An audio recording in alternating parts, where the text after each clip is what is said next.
તન્ના સમાચારમાં આપનું હાર્દિક સ્વાગત છે। જામનગરના કાલાવડ પાસે આવેલ નવા રાણુજા ધામે ફાગણ સુદ બીજના ભક્તોનું ઘોડાપુર બીજના દિવસે વિશેષ અન્નકૂટનું કરાયું આયોજન। જામનગર જિલ્લાના કાલાવડ તાલુકાના નવા રણુજામાં બીજની ઉજવણી કરવામાં આવી હતી। અહીંના નવા રણુજા ખાતે આવેલ સુપ્રસિદ્ધ રામદેવ પીર મંદિરમાં ભક્તોનું ઘોડાપુર જોવા મળ્યું હતું।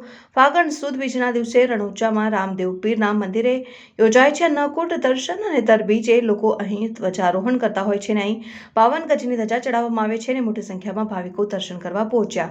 બીજનો અનેરો મહત્વ હોય છે। ભાવિક ભક્તો 12 બીજની માનતા રાખતા હોય છે અને રામદેવ પીરના મંદિરમાં અન્નક્ષેત્ર ચાલે છે। ભક્તોની ભીડ હોવાથી કોઈ અનિચ્છનીય બનાવ ન બને તે માટે પોલીસ દ્વારા ચુસ્ત બંદોબસ્ત ગોઠવવામાં આવ્યો। અહેવાલ હર્ષલ ખંદેડિયા, તન્ના સમાચાર, જામનગર।